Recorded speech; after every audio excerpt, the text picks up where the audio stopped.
جو لوگ اللہ پر ایمان لائیں، کہیں کہ ہمارا رب اللہ ہے، پھر اس پر جم جائیں، ان پر فرشتوں کا نزول ہوتا ہے، نہ کوئی غم کرو نہ خوف، خوشیاں مناؤ جنت کی جس کا تم سے وعدہ کیا گیا تھا۔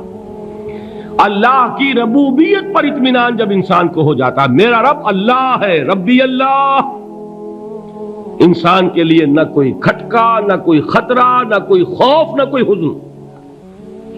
جو کچھ ہو رہا ہے کس کے اذن سے ہو رہا ہے؟ اللہ کے اذن سے۔ اللہ کے اذن کے بغیر پتہ تک نہیں ہلتا۔ یہ کوئی اندھا بہرا مادہ نہیں ہے جس سے مجھے کوئی خوف ہو۔ اندھا بھینسا چلا آ رہا ہو اس سے تو ڈرنے کا ہر انسان کو ڈرنا چاہیے، نہ معلوم کس کو ٹکر مار دے، لیکن نہیں، اس کائنات کو چلانے والا ایک سمیع و بصیر خدا ہے، وہ جو میرا دوست ہے، میرا ولی ہے۔ اللہ ولی الذین آمنوا یخرجہم من الظلمات الی النور۔ اللہ اہل ایمان کا ولی ہے، ساتھی ہے، پشت پناہ ہے، مددگار ہے، حمایتی ہے۔ بتائیے جسے یقین ہو جائے کہ اللہ میرا مددگار، اللہ میرا محافظ، اللہ میرا پشت پناہ، اللہ میرا حمایتی، اس کے لیے کوئی خوف ہوگا؟ اس سے کوئی ڈر ہوگا؟ میں مثال دیا کرتا ہوں ایک بہت سادہ، پنجاب کے دیہات کی۔ تو بڑا چودھری ہے اور کوئی غریب کسان ہے، اس غریب کسان کے جانوروں کو ہر وقت اندیشہ ہوگا چوری کا، کوئی میری بھینس کھول کر نہ لے جائے، کوئی میرا بیل کھول کر نہ لے جائے۔ لیکن جس کے بارے میں یہ سب کو معلوم ہو کہ وہ جو بڑا چودھری ہے وہ اس کا دوست ہے، اس کی بچیا کو کوئی خوف ہوگا؟ اس کی بھینس پر کوئی ہاتھ ڈالے گا؟ اسے کوئی اندیشہ ہوگا؟ نہیں۔ کیوں؟ کہ وہ بڑا چودھری، بڑا اس کا یہاں کا سردار، جاگیردار، سب کو معلوم ہے وہ میرا دوست ہے، کوئی میرے خلاف اقدام نہیں کر سکتا۔ اس دنیا میں یہ چھوٹی سی بات اگر آپ کے دلی اطمینان اور سکون کا باعث بن سکتی ہے تو ذرا تصور کیجئے۔ میں لفظ تصور استعمال کروں گا صرف اس لیے کہ اس کا ہم جس کو کہتے ہیں ادراک اور شعور کر نہیں سکتے، اگر کے ساتھ کر سکتے۔ اگر یقین ہو کہ اللہ میرا مددگار اور یقین ہو کہ اللہ ہر آن میرے ساتھ ہے، پھر کوئی خوف؟ کس کا خوف؟ کوئی شے اللہ سے بالا تر ہے؟ کوئی قوت اس سے زیادہ طاقتور ہے؟ کوئی اس کے ارادے کو بدلنے والا ہے؟ کوئی اس کی مشیت کے آڑے آنے والا ہے؟ یہی بات ہے جو حضور نے فرمائی، یہ ایمان کا حاصل ہے لب لباب، کہ دیکھو اچھی طرح اس بات کو ذہن نشین کر لو، اگر تمام انسان مل کر تمہیں کوئی نقصان پہنچانا چاہے نہیں پہنچا سکتے، مگر جو کچھ اللہ نے لکھ دیا ہو، اور تمام انسان مل کر تمہیں کوئی نفع پہنچانا چاہیں نہیں پہنچا سکتے، مگر وہ شے جو اللہ نے طے کر دی ہو۔ آپ پھر میں کہوں گا ذرا طاری کیجئے، اسے فرض کیجئے، اسے سوچئے، اگر اس حدیث پر ہمارا دل ٹھکا ہوا ہو تو کسی سے ڈر ہوگا؟ یہ مجھے نقصان نہ پہنچا دے، یہ میری رپورٹ خراب نہ کر دے، یہ میری انکریمنٹ نہ رکوا دے، یہ میرا یہ نہ بگاڑ دے، یہ میرا یہ نقصان نہ پہنچا دے۔ اس کا ڈر، اس کا ڈر، اس کا خوف، اس کی خوشامد، اس کے لیے جا کر طرح طرح سے اپنی عزت نفس کو ذلیل کروانا اس کے سامنے، یہ سب کچھ کیوں کرتا ہے انسان؟ جب سمجھتا ہے کہ اس کے ہاتھ میں میرا کوئی نفع ہے، اس کے ہاتھ میں میرے لیے کوئی ضرر ہے، یہ مجھے کوئی گزن پہنچا سکتا ہے، یہ مجھے کوئی نقصان پہنچا سکتا ہے، یہ میرا کوئی کام بنا سکتا ہے، یہ میری کوئی ضرورت پوری کر سکتا ہے، اسی کا نام شرک ہے۔ جہاں آپ نے یہ سمجھا کہ غیر اللہ کے اندر کوئی طاقت موجود ہے، وہی شرک ہے۔ بتوں سے تجھ کو امیدیں، خدا سے نومیدی، مجھے بتا تو صحیح اور کافری کیا ہے؟ شرک تو یہ ہے۔ جس پر بھی تمہیں یہ خیال ہے، کلمہ ہے یہ کلمہ سوم، لا حول ولا قوت الا باللہ، ذرا اس پر دل کو کبھی اگر آپ تصور کریں، پھر فرض کریں، دل ٹھک جائے اس پر، کوئی طاقت نہیں۔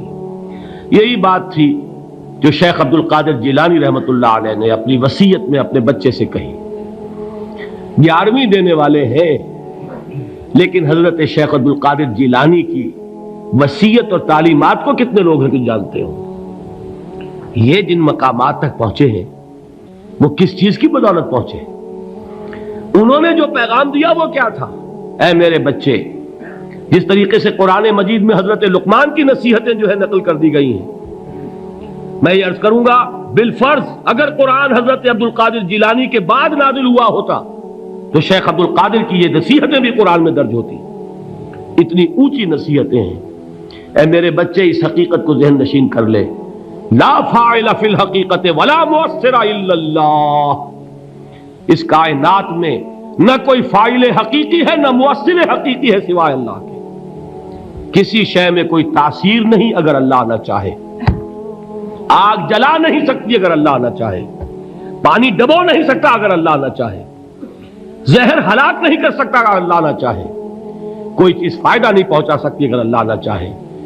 تو در در پہ کیوں سر جھکاتے ہو؟ در در پر کیوں جبیں سائی کرتے ہو؟ سب کے سامنے کیوں ہاتھ پھیلاتے ہو؟ ایک اللہ سے مانگو، ایک اللہ کے سامنے زمین پر اپنی جبین رکھو. لا فاعل فی الحقیقت ولا مؤثر الا اللہ. نظر آتا ہے ہمیں کہ پانی پیاس بجھا دیتا ہے. پیاس بجھانے کی صلاحیت پانی میں نہیں ہے، اللہ کے اذن سے. کھانا بھوک مٹا دیتا ہے، بھوک مٹانے کی صلاحیت کھانے میں نہیں ہے، اذن رب میں ہے. دیکھیے یہی یقین تھا. حضرت موسیٰ علیہ السلام کا واقعہ یاد کیجئے. سامنے سمندر آ گیا ہے، قوم دیکھتی ہے پیچھے کہ گرد و غبار کا طوفان ہے. معلوم ہوا کہ فرعون اپنے لشکر سمیت آ گیا ہے. لشکر جب چلتا تھا تیز رفتاری کے ساتھ تو گرد و غبار کا جو طوفان اٹھتا تھا اس کا تصور کیجیے. اور لمحہ بلمحہ وہ قریب آ رہا ہے. پوری قوم نے کیا کہا؟ اے موسیٰ انا لمدرکون، اے موسیٰ ہم تو پکڑے گئے. قرآن مجید نے تو یہاں وہ باتیں نہیں لکھی ہیں، لیکن تورات میں یہ درج ہے کہ بنی اسرائیل جھگڑنے لگے، دست و گریبان ہو گئے موسیٰ کے ساتھ. موسیٰ ہمیں یہاں مروایا لا کر، اس سے تو ہم ہی بہتر تھے. وہاں کھانے کو ملتا تھا، زندگی تو تھی، بیگار ہم کر رہے تھے، موت تو نہیں تھی. اب جو کچھ ہوگا اس کا تصور کرو، جس طریقے سے ہمارے ٹکڑے اڑائے جائیں گے. تو لڑ رہے ہیں حضرت موسیٰ علیہ السلام سے. یہ تورات کی تفصیل ہے.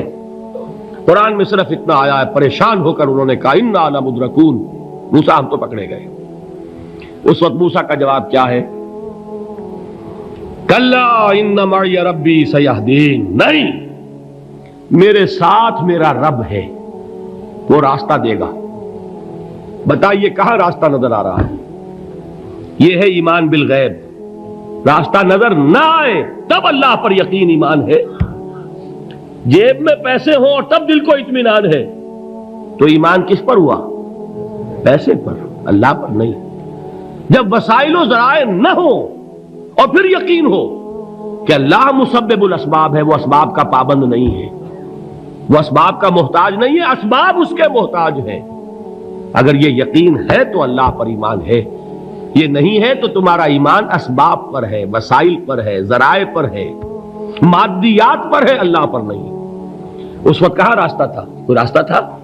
سمندر ہے اور ادھر سے لشکر آ گیا ہے. کلا ان معی ربی سیہدین. اب دیکھیے ایمان کہہ دینا آسان ہے، ہوا معکم اینما کنتم، جہاں کہیں بھی تم ہوتے ہو اللہ تمہارے ساتھ ہوتا ہے. لیکن اس کا یقین قائم ہو جائے تو زمین و آسمان کا فرق واقع ہو جائے. یہی بات ہوئی حضور کے ساتھ.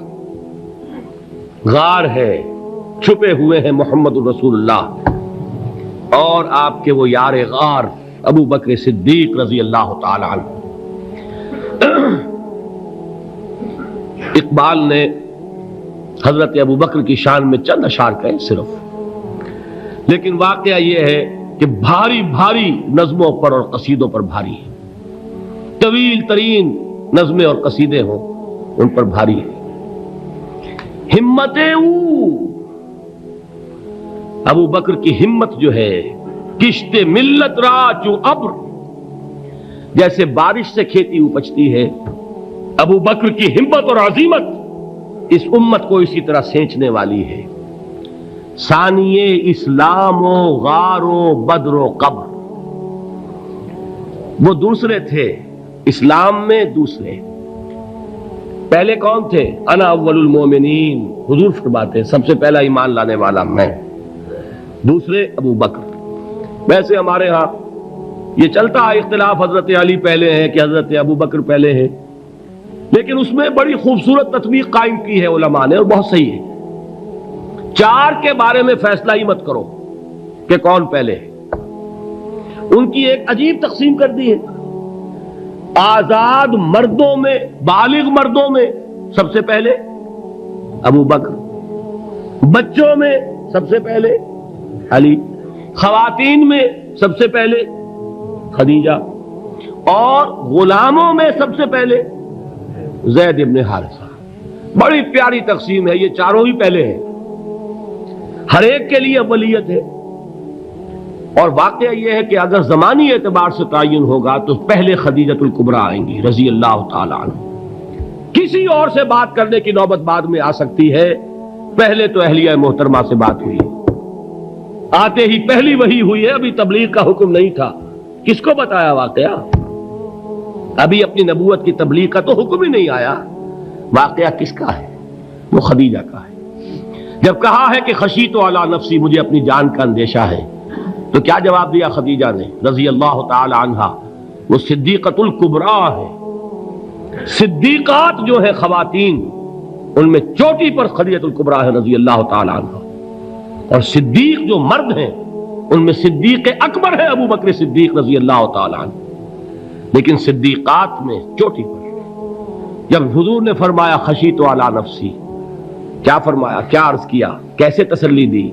نہیں نہیں، اللہ آپ کو ضائع نہیں کرے گا، آپ غریبوں کے ہمدرد ہیں، آپ مساکین کے تکالیف رفع کرنے والے ہیں، آپ بیواؤں کی سرپرستی کرتے ہیں، آپ مسافروں کی خدمت کرتے ہیں، اللہ آپ کو ضائع نہیں کرے گا۔